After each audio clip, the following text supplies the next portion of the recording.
Blog Talk Radio.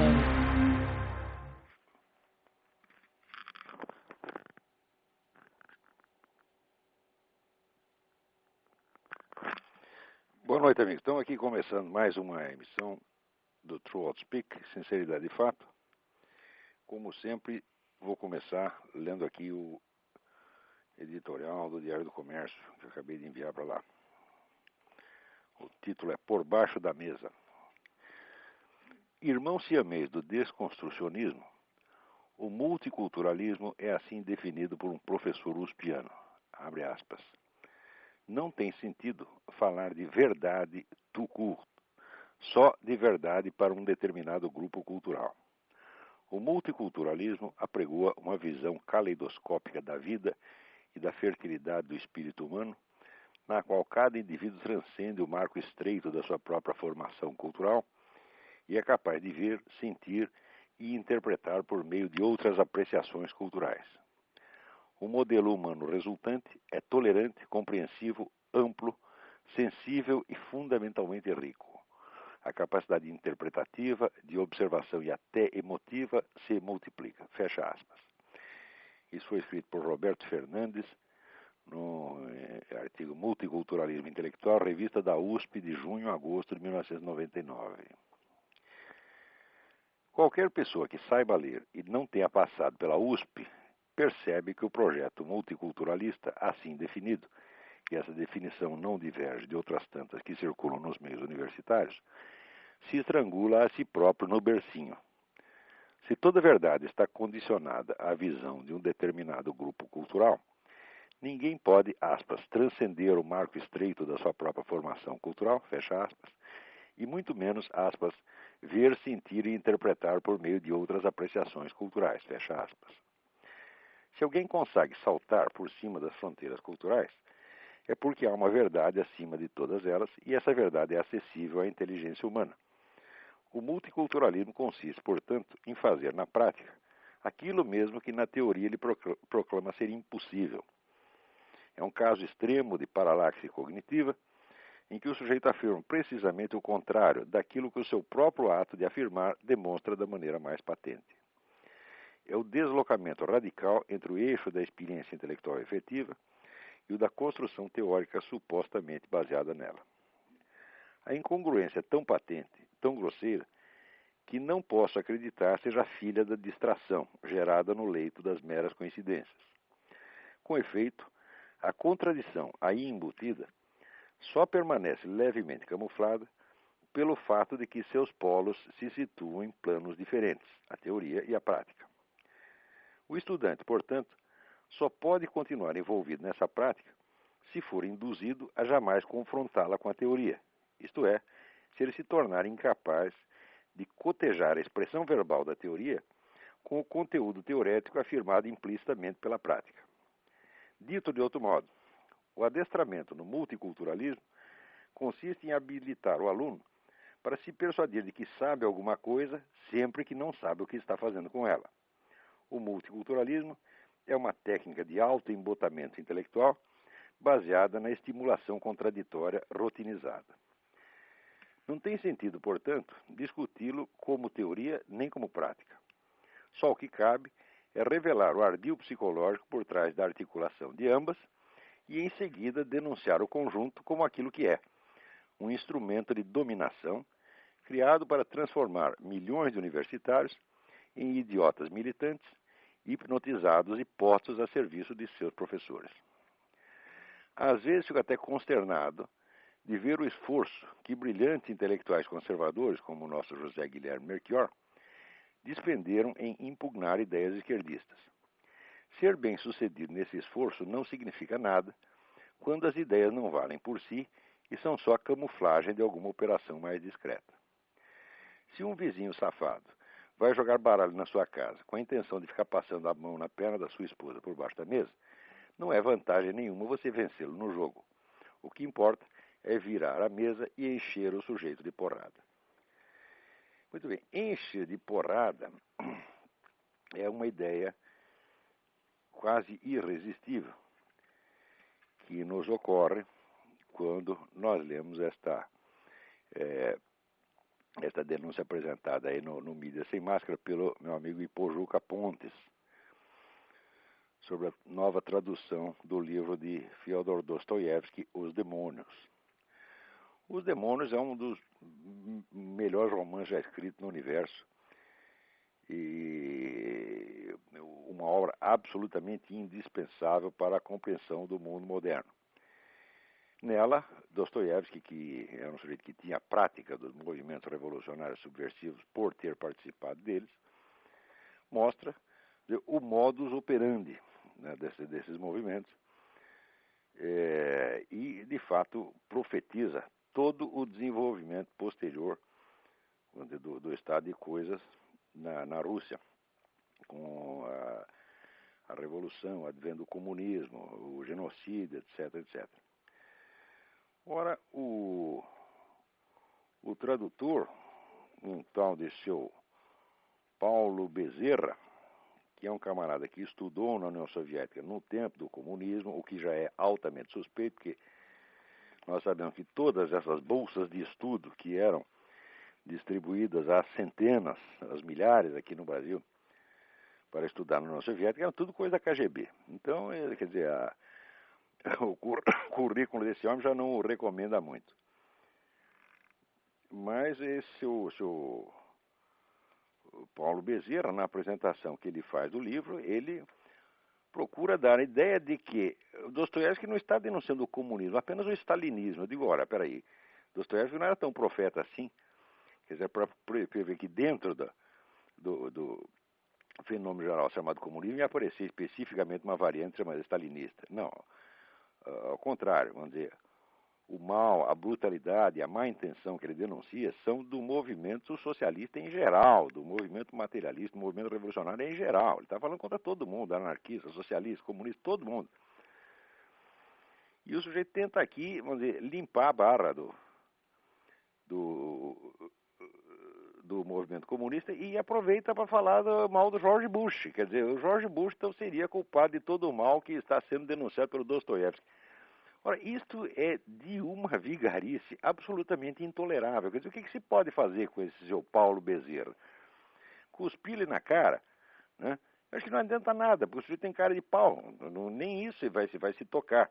Né? Mas fique aqui claro que esse seu Paulo Bezerra é um vigarista intelectual de marca, tá certo? Alguém cujo trabalho certamente não tem valor nenhum e que deve ser solenemente ignorado.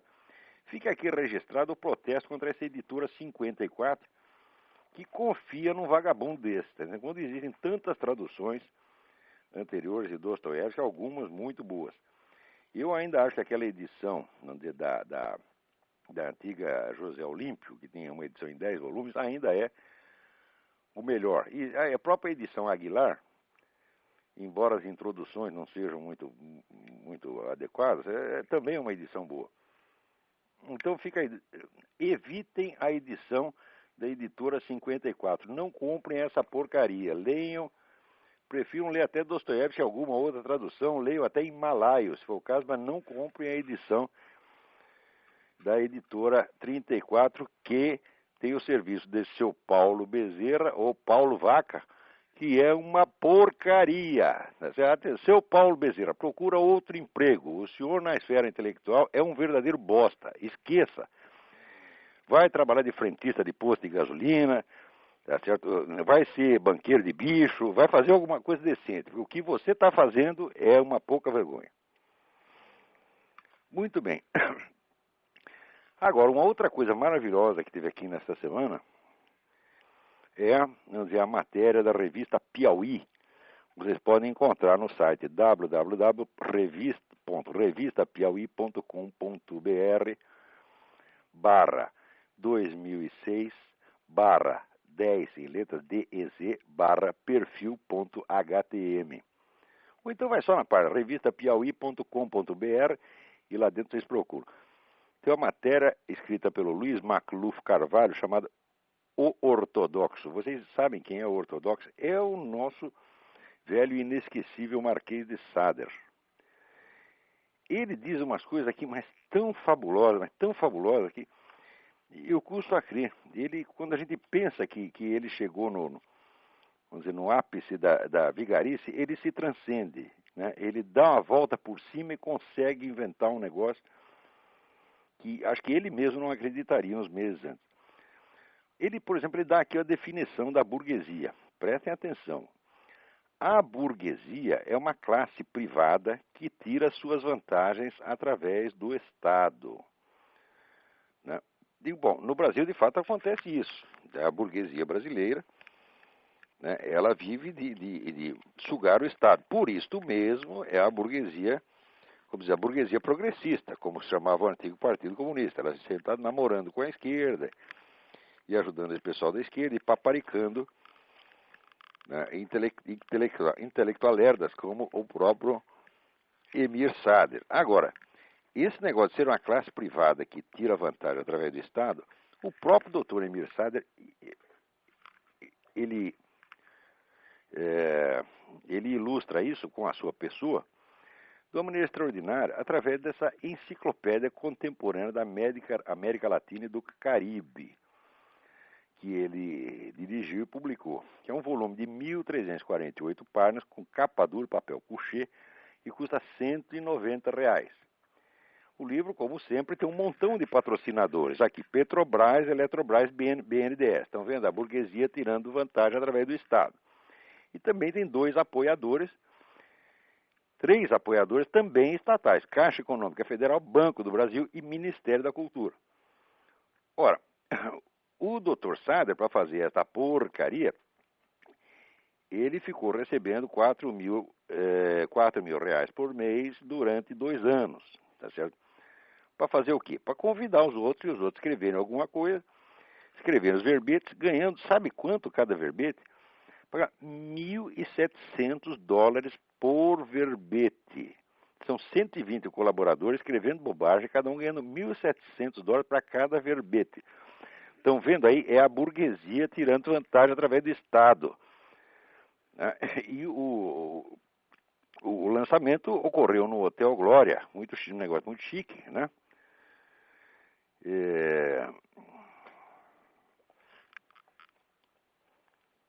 E tá aqui, o livro saiu com 1.040 fotos, 136 tabelas. Essa enciclopédia é irmã gêmea daquele famoso Dicionário Crítico do Pensamento da Direita, que também foi obra desse mesmo grupinho, também paga a peso de ouro por essas mesmas entidades estatais, Petrobras, Banco do Brasil, etc, etc, que está aí para alimentar com dinheiro público essa corja de vagabundo, que não entendem absolutamente nada desse assunto. No caso do dicionário, isso ficou demonstrado com evidência. Eu considero esse dicionário um crime. Eu acho que todos os autores e colaboradores dessa porcaria tinham que estar na cadeia, tá certo? Eu já demonstrei que isso foi uma falsificação propositada, quer dizer, um show de ignorância e de má-fé, assim, suficiente para acabar com a carreira desses caras. Felizmente, o Fernando Barros e Silva, que escreveu sobre o Marquês de Sader na Folha de São Paulo, ele declara que, aspas, como intelectual, Emir Sader é um zero à esquerda. Não há nada de minimamente relevante ou inspirador no que escreve. Aqui eu tenho que protestar. O Marquês de Sader é minha inspiração constante. Ele é muito inspirador. Tá certo? Não posso aceitar essa declaração do Fernando Barros de Silva. Agora, eu achei mais lindo o comentário do próprio Emir Sader com relação ao que o Fernando escreveu dele. Ele diz: fiquei chocado com a violência e o reducionismo. Você sabe o que é reducionismo? Reducionismo é um vício teorético no qual, vamos dizer, todos os fatores em jogo são reduzidos a um só, por um viés teórico. O que isso tem a ver com o que o Fernando Barros de Silva fez? É que o Marquês, ele não sabia. Ele estava procurando alguma palavra, queria acusar o Fernando de alguma coisa, não achou nada, falou reducionismo. Né? Podia acusar de viadagem, de estelionato, qualquer coisa, não achou, não, fica reducionismo. Tá bom? Quer dizer, é um xingamento apenas. Mas o debate cultural no Brasil é realmente isto aqui. Né? Para vocês terem ideia de outro sujeito, é mais ou menos do mesmo estilo, está aqui o Fernando Moraes dando uma entrevista ao Paulo Henrique Amorim, que está lá no site do Paulo Henrique Amorim. né? E dizendo que as pessoas não gostam do Lula porque o Lula não tem um dedo, não gostam do Chaves porque o Chaves é cafuso. Quer dizer, esse tipo de declaração absolutamente irresponsável, né? Molecagem. Note bem, e com esse negócio da burguesia que tira vantagem através do Estado, o próprio Fernando Moraes é um exemplo. O Fernando Moraes, que vive aí para escrever livro fazendo apologia de comunista, inclusive o amigo dele, o Fidel Castro, né? O homem é um filho de banqueiro, tá certo? Que ainda vive, né, no meio editorial, tem todas as vantagens. Quer dizer, qualquer livreco que ele pretenda escrever, o livreco já recebe adiantamentos milionários, né? Depois tem um aparato monstruoso para fazer o lançamento, né? E de vez em quando, eu não sei, mas eu acho que ele ainda tem algum patrocínio também. É uma coisa. E quando escreve um livro como essa Olga, que depois ficou demonstrado que a história que ele apresentou na Olga era totalmente furada, que a Olga, na verdade, a Olga Benário era, de fato, não era uma militante idealista, né? Apenas era uma agente do Serviço Secreto Militar Soviético, né? O homem, quando vê que a história dele foi desmentida, ele não se desmente, não. Ele continua lá em Pave do Colosso, fumando seus charutos cubanos. É um sujeito que está sempre feliz, é um sujeito muito simpático. No tempo que eu trabalhava com ele, eu considerava até meu amigo, não considerava mau sujeito, não. Mas acontece que esta vigarice esquerdista é sempre obra de sujeito simpático. Não é todo mundo, né, na esquerda que tem essa cara de cu que tem o Emir Sader, entendeu? Tem pessoas simpáticas ali também. E o Fernando Moraes é um sujeito de uma simpatia aliciante, né? Mas isso não lhe dá o direito de escrever tanta mentira, tá certo? E de ainda ficar rindo em cima, né, da mentira que escreveu. Enquanto isso, né, estão lá, chegam aí as notícias de que mais 3.000 militares venezuelanos estão se instalando na Bolívia, além de outros tantos cubanos, né?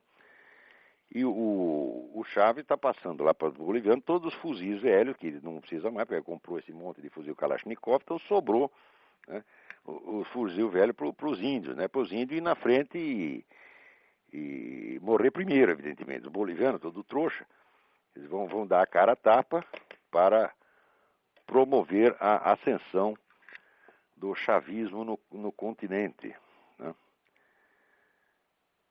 Ali no YouTube você pode encontrar alguns vídeos muito interessantes sobre o Hugo Chávez. Vão lá no YouTube, põe o Hugo Chávez, vocês vão achar coisas interessantes. Agora, por incrível que pareça, ainda tem gente aqui na América Latina, aqui nos Estados Unidos, que vê a América Latina com aqueles olhos róseos, de que o problema é só o Hugo Chávez, de que o Lula é bonzinho, etc, etc. O embaixador Jaime Daremblum, que é um sujeito que eu gosto muito, é um homem muito honesto, muito correto, que preside aqui o Hudson Institute, ele é um dos últimos, né, apóstolos da bondade luliana aqui nos Estados Unidos, porque aqui já não tem mais ninguém que acredite nessa balela. Mas o velho embaixador ainda está insistindo nisso. Eu espero que ele mude de ideia. Agora, eu não sei se vocês se lembram, quando houve aquele problema com o Mel Gibson, o filme A Paixão de Cristo, teve um monte de associações judaicas que saíram descendo o cacete, dizendo que o filme era antissemita, etc, etc. E na época, eu vi o filme, examinei e falei, olha, o filme não tem nada de antissemita, até tem filmes anteriores, tem o filme Barrabás, que é feito por um diretor judeu, né? O filme Barrabás apresentava os judeus de uma maneira muito mais negativa do que o Mel Gibson, e ninguém falou nada, né?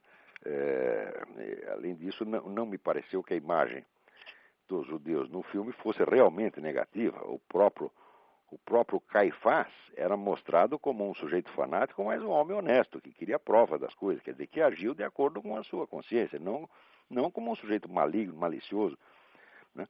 Bom, acontece que quem organizava essa campanha anti-Mel Gibson era a Anti-Defamation League, a famosa ADL, chefiada pelo Abraham Fox.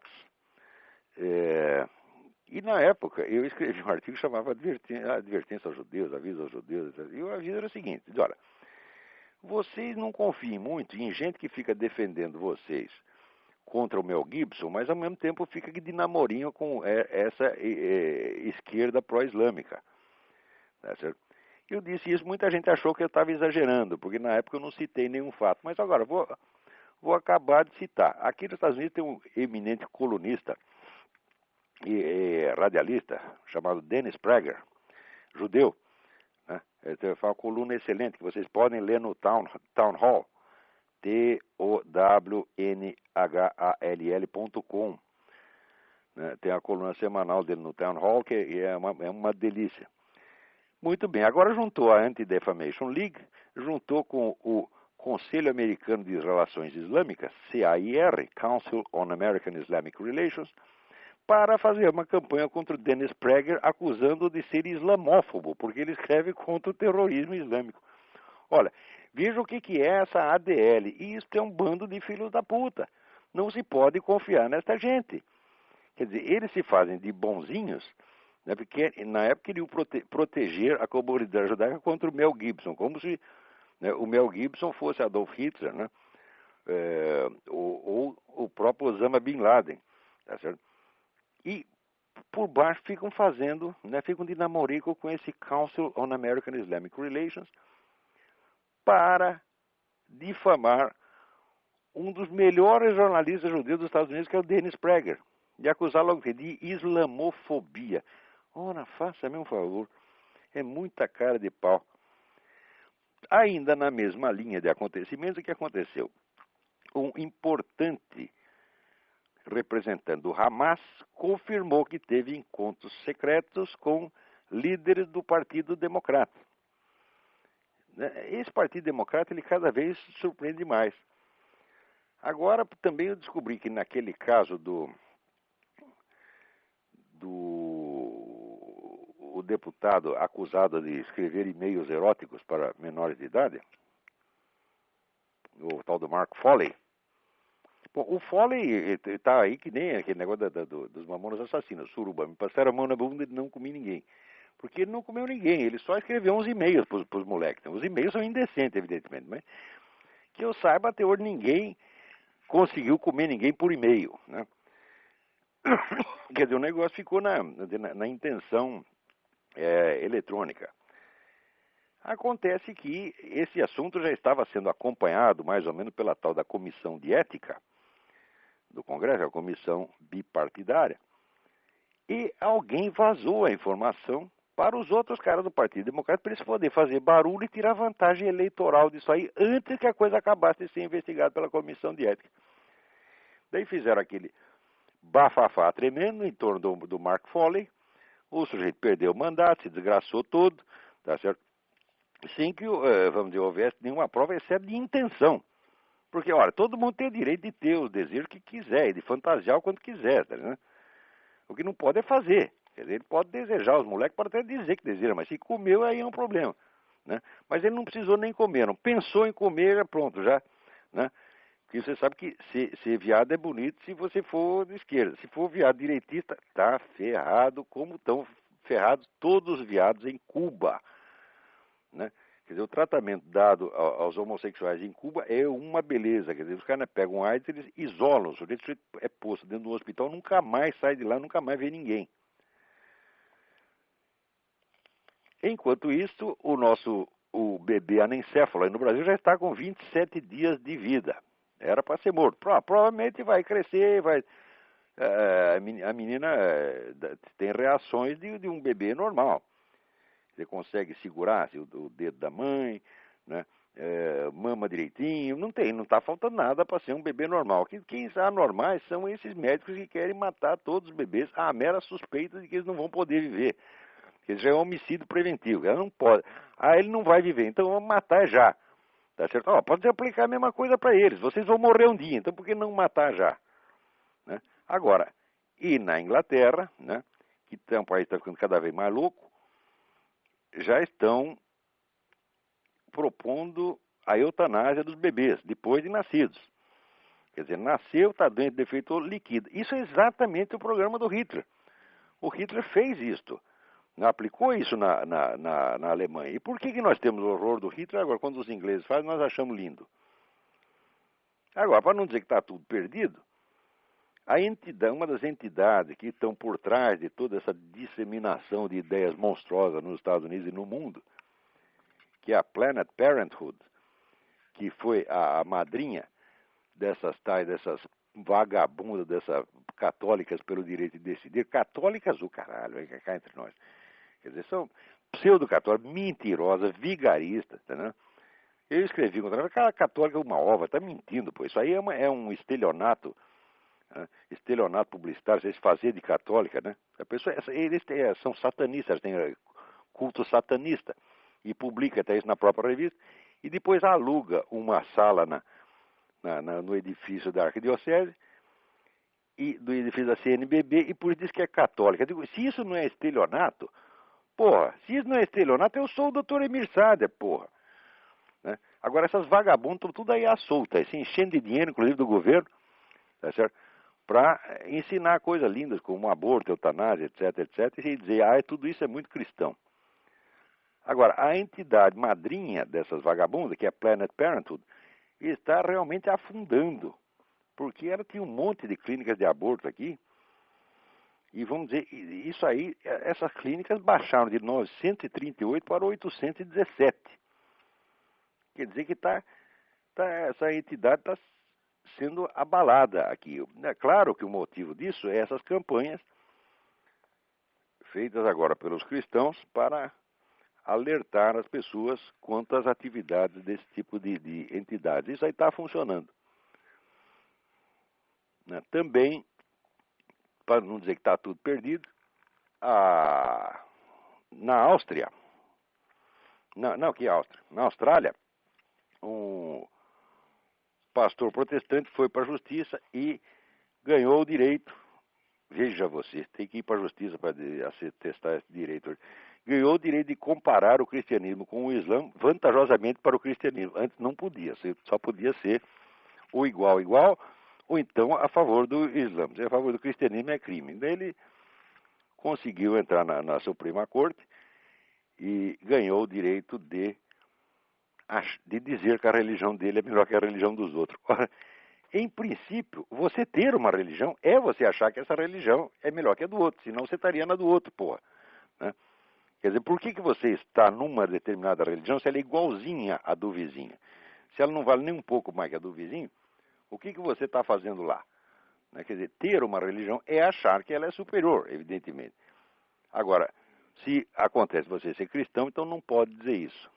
Ora, agora, aqui nos Estados Unidos está começando uma campanha muito interessante feita pela minha amiga Mila Ketty. A Mila morou muitos anos no Brasil, fala português direitinho e tal, mas é americana. Então, e ela uma vez descobriu na biblioteca infantil, lá que os filhos dela costumavam frequentar, descobriu um número anormal de obras pornográficas, né, que ensinavam coisas maravilhosas, né, para as crianças, a prática do sexo oral com elefantes, etc, etc. Então,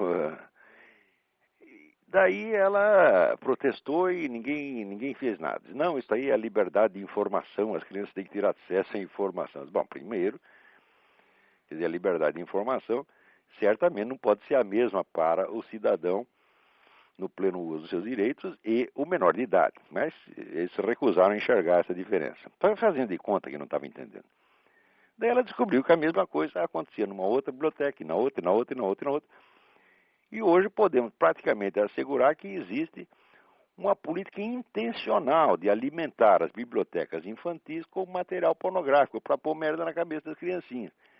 E a Mila foi a pessoa que descobriu sozinha esse negócio e começou então a fazer uma campanha, deu até uma entrevista no rádio outro dia, e ela está fazendo um site, ela publica um newsletter, que vocês também podem pegar na internet, no seguinte endereço, www.plan2succeed, plan, P-L-A-N, to, é o número 2, Succeed, succeed.org/grassroots, GRASSROOTS.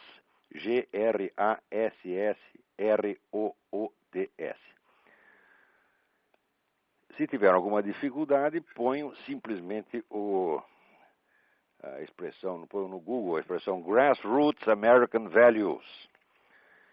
E vocês vão achar este site. É um trabalho muito, muito bonito, muito meritório que a Mila está fazendo. Parabéns, Mila.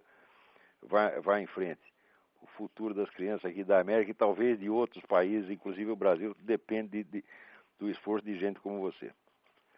Muito bem, vamos ler aqui uns e-mails. Aqui uma carta de Miracatu, Josué Modesto Passos. Uma estapafúrdia decisão do Superior Tribunal de Justiça decidiu que as autoridades fiscais podem fazer uso das informações bancárias do contribuinte, pelo pretexto de que ocorre apenas uma inocente, aspas, transferência de informações guardadas pelo banco à autoridade fiscal, que tem o dever legal de manter em sigilo os dados obtidos. Ora, mas o que é isso? Se já foi lá, já olhou, que sigilo é este? Quer dizer, antigamente quem tinha o direito a sigilo era o banco. O governo não tinha o direito de entrar lá. Agora, o governo diz, não, eu posso entrar porque eu guardo segredo. Ora, vai lamber sabão. Isso é a prostituição da linguagem. Isso quer dizer que a violação de segredo torna-se o quê? Proteção do segredo. Né? Então, assim, no Brasil já não existe mais sigilo bancário. Para mim, isso aí não me afeta pessoalmente, porque o dinheiro que eu tenho no banco é absolutamente ridículo. Pode saber.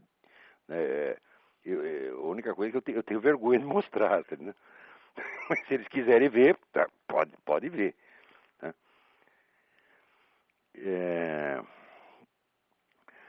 Outra aqui, Alfredo Andreasa. Ele quer mais alguma dica de livro a respeito da educação liberal.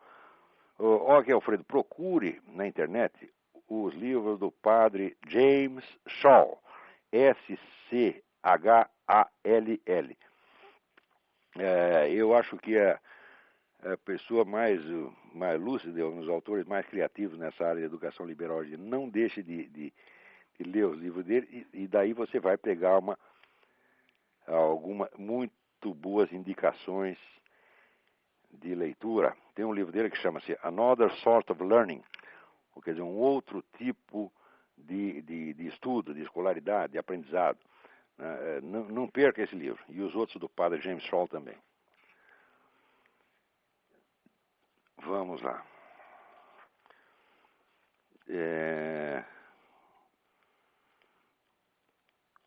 Aqui. O senhor comentou que o John McCain, virtual candidato republicano à presidência, é um Rhino. Rhino quer dizer Republican in name only. Eu gostaria de saber, por exemplo, se o ex-prefeito de Nova York, Rudy Giuliani, também o é, ou se ele gosta da confiança dos conservadores. Ora, no momento, nenhum dos candidatos que apareceram por aí são da confiança do movimento conservador. O McCain, todo mundo, você fala para o McCain, qualquer conservador, todo mundo diz que ele é maluco, ele é louco. Entendeu? Você não se sabe o que pode esperar do McCain. Quanto ao Giuliani, o Giuliani em muitas coisas, ele é mais liberal, mais esquerdista do que esse pessoal do Partido Democrata. O que é possível é que apareça aí uma candidatura do Newt Gingrich, que foi presidente da Câmara, né, e Speaker of the House. Speaker of the House é o sujeito que fala pela Câmara toda, né? É um cargo de enorme importância psicológica aqui, porque é o sujeito que personifica a Câmara dos Deputados. O Gingrich foi um grande líder, não, e era um dos caras mais odiados pela esquerda, justamente por isso, por ser um sujeito de um talento extraordinário. Acabou de escrever um livro, né, mostrando as marcas profundas do cristianismo na origem do Estado americano. E está surgindo um zum agora de que talvez ele seja um candidato. Né? Tem outros candidatos possíveis, são o Bloomberg, né? Mas o Bloomberg é meio picaretão.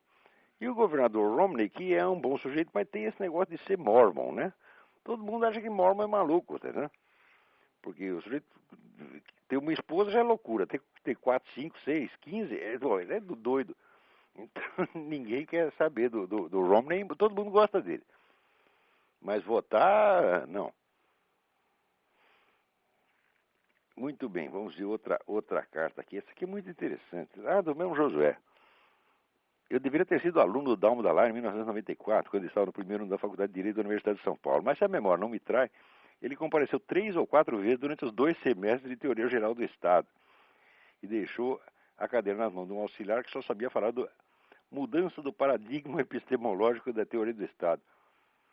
Numa das poucas vezes que compareceu, Dallar falou a nós, calouros, que não tinham nenhum conhecimento do processo penal, que Orestes Quercia tinha sido absorvido de várias acusações criminais porque o Ministério Público, em vários casos, tinha descrito certos fatos na denúncia, mas havia dado capitulação errada ao que descreve. Quer dizer, errou no botar os números dos capítulos. Trocou, quer dizer, denuncia um crime e pede condenação por outra.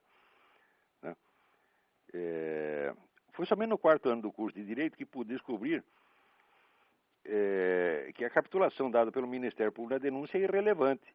Importa apenas que os fatos sejam corretamente narrados. Mas é evidente, porque o juiz não é obrigado, né, a condenar o réu por aquele preciso crime que está denunciado. Eu mesmo fui testemunha no processo, onde o sujeito tinha batido na mulher, o cara bateu tanto que 6 meses depois, quando teve a primeira audiência, a mulher ainda está de cara amassada. E ela fez uma queixa de agressão, e o juiz trocou para tentativa de homicídio, o que, aliás, era óbvio. Quer dizer, a denúncia não tem nada necessariamente a ver com quer dizer, a sentença não está vinculada à definição do crime dado na denúncia. Quer dizer, se nem isso o Dallar sabe, eu acho que esse Dallar não sabe coisíssima nenhuma. Esse é um picaretão. Vamos lá.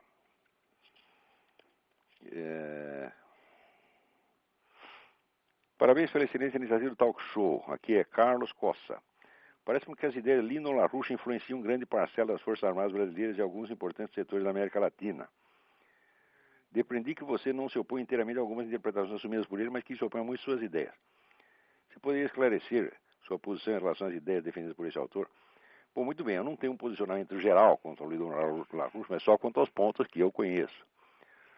Por exemplo, no livro The Science of Christian Economy, eu acho que ele inverte toda a história ocidental, ao dizer que na Renascença houve umas vitórias dos malvados aristotélicos contra os coitados dos platônicos. Eu digo, isso aí é só você ler um pouco, você vê que a ideia platônica, né, das formas matemáticas estava ali no fundo da cabeça de todo mundo. Galileu, Newton, etc, etc. E que os preceitos da metodologia aristotélica em ciências naturais eles foram abandonados praticamente até o século XX. O Lino LaRouche, ele é um sujeito que ele está contra esse esquema globalista porque ele tem o seu próprio esquema globalista, né?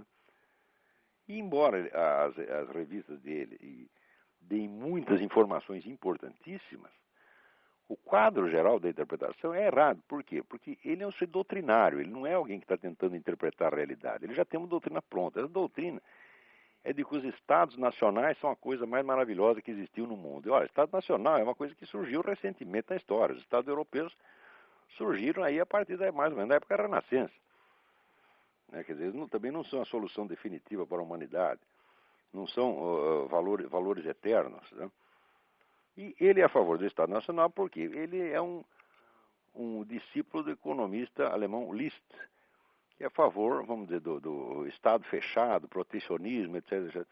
Isso é tudo uma série de ideias um pouco rígidas e fora lugar, né?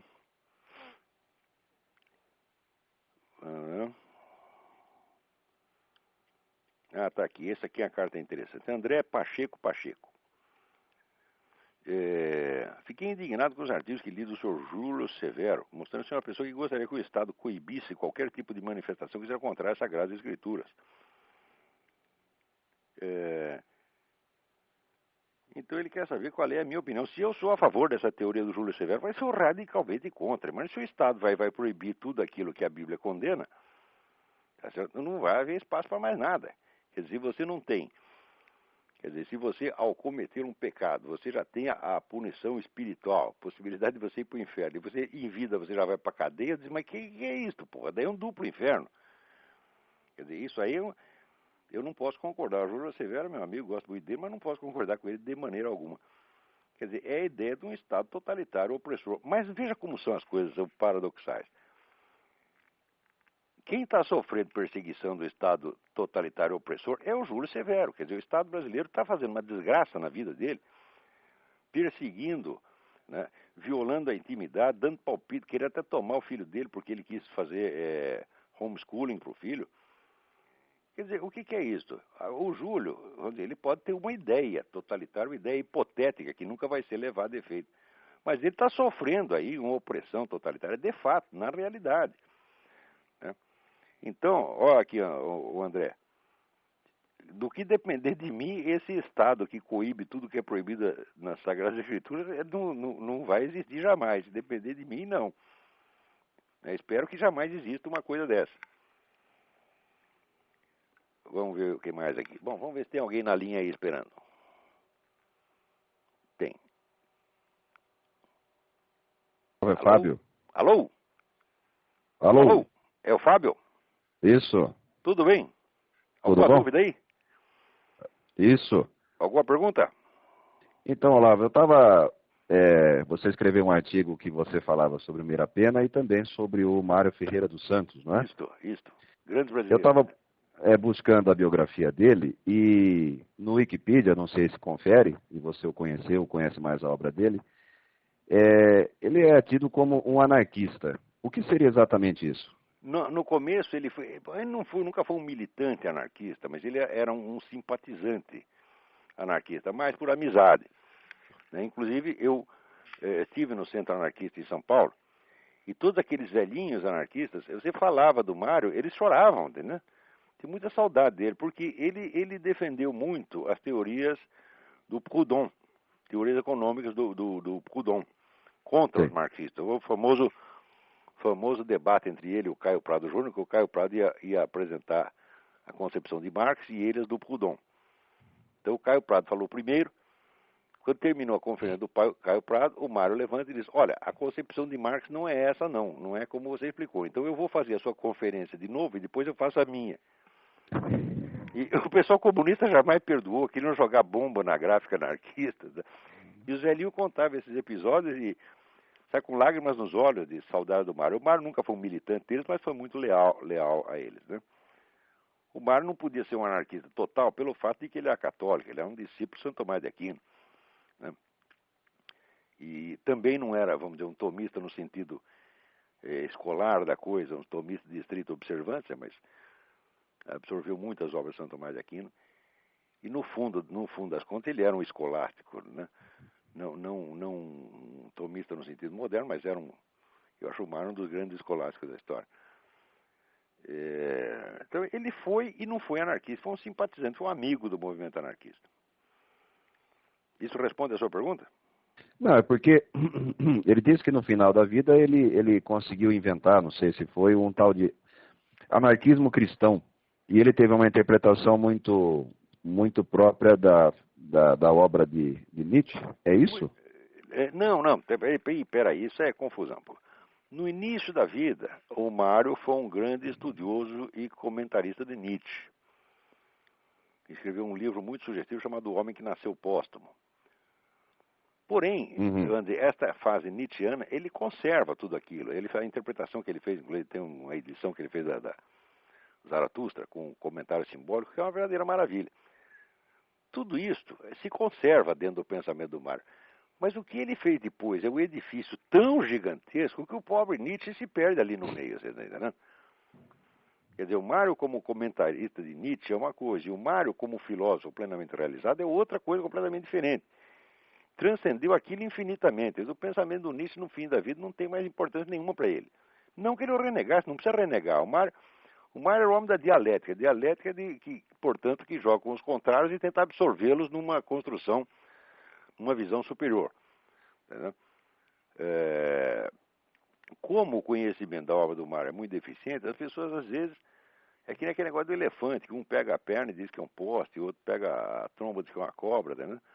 O mar é grande demais, é maior do que muitos elefantes. Então, o pessoal se confunde às vezes. Por isso mesmo é que quando eu fiz essa edição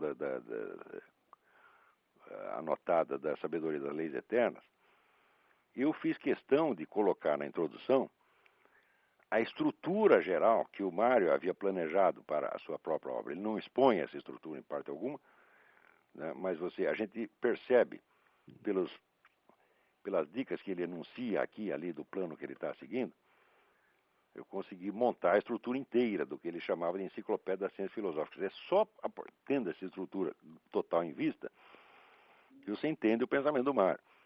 Fora disso, não, o pessoal vai ficar reparando um detalhe no outro, sobretudo vai querer defini-lo por categorias que não são as dele. Quer dizer, não tem o menor sentido você tentar definir o conjunto da filosofia do Mário a partir do viés político. Isso é impossível. Mas no Brasil, como ninguém... O brasileiro não tem capacidade para esse negócio de metafísica, de epistemologia, etc. Mas então ele quer reduzir tudo a uma questão política, entendeu? Então olha por esse prisma e quer explicar tudo por isso aí. Assim não dá para fazer.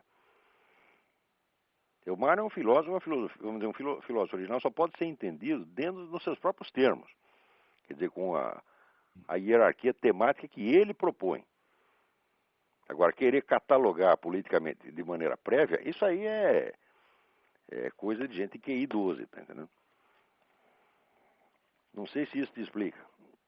Isso explica, porque tem muita coisa interessante dele. Existirem elementos anarquistas coexistindo com elementos cristãos não quer dizer que ele fez um anarquismo cristão, você tá entendendo?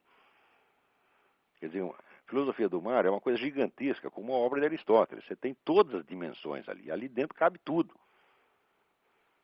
Tá certo? Mesmo porque a pretensão do Mário era fazer o que ele chamava de mateses. Mateses é o conjunto, vamos dizer, das teses afirmadas pela totalidade da filosofia ao longo de todo o seu desenvolvimento. Ele achava que era possível expressar isso, expressar num discurso unificado. Isso aí, de maneira que a filosofia do Mário Ferreira não fosse propriamente a filosofia do Mário Ferreira, mas uma espécie de unidade transcendente das filosofias. Num projeto desta abrangência, você querer classificar como anarquismo cristão, então é besteira.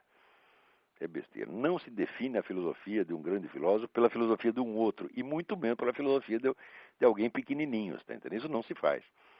Isso vamos dizer, é simples erro de interpretação. Por Certo. preguiça de apreender o conjunto. Tem um outro... Oi? Tem um outro aspecto da obra dele que ele Peraí, fala sobre... tem mais gente na fila. Então vamos lá, eu vou desconectar aqui. Então pode ficar a sua pergunta para a próxima? Tranquilo. Fica na mão aí, fica na linha aí que se eu acabar a outra pergunta tiver tempo, nós voltamos aí. Beleza. Alô? Alô? Quem está na linha? Alô? Tá horrível essa ligação, tá muito barulho. Diga. Eu não sei, estou aqui precisando, deve ter algum problema. Bom, eu gostaria de parabenizar pela iniciativa. Uma palavra que você diz, muito barulho. Tenta a conexão de novo, tá muito ruim. Vou voltar lá pro Fábio. Alô, Fábio? Alô? Muito bem, a ligação estava muito ruim, eu não sei por que isso acontece.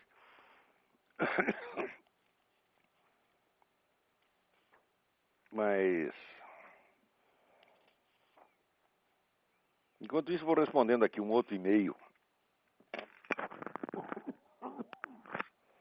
Alguém me pergunta, por que sujeitos esquerdistas encaram o comunismo como algo diferente do socialismo? Encaram como diferente do socialismo porque são ou ignorantes ou sem vergonha. Porque comunismo é apenas o nome do estágio final do socialismo. Comunismo nunca existiu, só o que existiu é uma variedade de socialismo. Socialismo soviético, socialismo social-democrático sueco, socialismo fabiano, etc, etc. Quer dizer, só existiu o socialismo. A gente usa comunismo assim até por um exagero, entendeu? Agora, os caras querem dizer que assim, querem dar a ideia de que comunismo é uma coisa ruim e socialismo é bom. Eu digo, mas isso é uma maravilha. Isso aí é a mesma coisa que dizer que Beelzebub é melhor que Satanás. É exatamente a mesma coisa. Inclusive, na sua versão mais adocicada, que é a social-democracia europeia, outro dia eu estava comentando aqui aquela descoberta do escritor Vladimir Bukovsky de que a KGB financiava todos os jornais, os principais jornais social-democratas da Europa, durante a década de 70. Então, agora, o sujeito quer se prevalecer de uma diferença de palavras, vai dizer que uma coisa é malvada e a outra é boazinha, isso aí é fraude.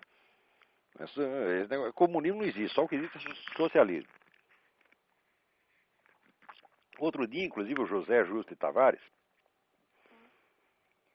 escreveu uma coisa dizendo o seguinte: olha, eu fui social-democrata minha vida inteira, mas estou acabando de descobrir que isso só serve de instrumento para o comunismo. Eu digo, descobriu a pólvora. Muito bem. E eu acho que hoje não dá mais tempo de fazer nada. O negócio aqui tem um monte de e-mails, mas já esgotou. Vamos ver se tem mais alguém na linha aí. Vamos ver. Alô? Alô, quem está na linha aí? Oh.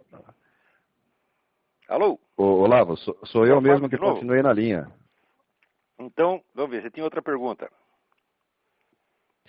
Então, eu queria que, se possível, você explicasse melhor o que é, na visão do Mário Ferreira dos Santos, a invasão vertical. E se isso tem a ver com a rebelião das massas do Ortega Gasset. É exatamente o mesmo processo. Só que ele usou vamos dizer, uma expressão que tinha sido criada pelo Walter Rathenau. Walter Rathenau era o ministro da Economia da Alemanha que foi assassinado por um anarquista. Quer dizer, ele sentiu invasão vertical dos bárbaros exatamente como é que ele sentou em cima dela, por assim dizer, né? Mas o processo é mais ou menos o mesmo, quer dizer, é um processo de barbarização. Existem vários livros importantes sobre isso já no começo do século. Você tem o do Ortega Gasset, A Rebelião das Massas, é sobre isso. Você tem o livro do Julian Benda, da Trahison de Klerk. Você tem o livro do Jan Huizinga, o grande historiador holandês, o livro que se chama Nas Sombras do Amanhã, existe uma tradução portuguesa. Você tem o próprio livro do René Guénon, A Crise do Mundo Moderno, também sobre o mesmo processo, só que visto de outra maneira. Mas esta ideia, vamos dizer, de uma barbarização do Ocidente, que hoje está diante da nossa cara, a hora que você vê que um tipo como Emir Sader é aceito como intelectual, aí acabou. Na hora que você vê o sujeito escrevendo que Dostoiévski é anti-Bush, acabou, quer dizer, nós estamos em plena barbárie, evidentemente. Né? Quer dizer, o sujeito vai usar até uma das maiores criações culturais da humanidade, vai distorcer completamente para fazer daquilo um instrumento de uma propaganda política vulgar. Quer dizer, quando chega aí, você vê que a ideia de cultura superior, por exemplo, no Brasil não tem mais cultura superior. O Brasil chegou a ter um rudimento de cultura superior que foi absolutamente esmagado a partir da década de 80, tá certo? E substituído por essa propaganda comunista grosseira. Então, eram coisas que esse pessoal todo dizia que ia acontecer, que na época parecia exagerado. Você vê que a rebelião das massas, quando você lê hoje, parece até adocicada perto do que a gente vê que está acontecendo. Então, mas esse mesmo processo de imbecilização brutal que houve, vamos dizer, em escala menor, houve na Alemanha na década de 30, a Alemanha é uma espécie de laboratório, quer dizer, em escala pequena. O que aconteceu na Alemanha, e que hoje você acompanha, por exemplo, no livro do Karl Kraus, é o que você vê em escala mundial hoje. E praticamente não tem ninguém resistindo contra ele. Na Europa ninguém resiste. Aqui nos Estados Unidos tem muita resistência. Claro, a América pertence a outro ciclo. Quer dizer, a América não foi totalmente afetada por isso. Foi só, digamos, 40% da área cultural afetada por essa coisa. Mas o resto do mundo, caiu na mão da barbárie já há que tempo. Vale a pena ressaltar que... Oi? Diga. Não, é só ressaltar esse Paulo Bezerra, ele é o tradutor de praticamente todas as obras do Dostoiévski aqui no Brasil. Da editora consultei 54? Agora 34, né? 34, 54, 74? Tanto faz, né? Sei lá o que é. E... Olha, se a editora tiver número, for 54, o número terminar em 4, não compre. Procure a antiga edição da José Olímpio, que é muito boa. Aham. E que em sebo você vai encontrar muito barato. Ótimo. Né? Então, acabou o nosso tempo, estamos aqui encerrando o programa. No dia 25 nós vamos ter o programa normalmente às 8 horas. Né? Aí vocês já terão terminado o seu almoço de Natal. À noite estarão prontos para ouvir as más notícias. Tá bom? Então, até a semana que vem. Muito obrigado a todos.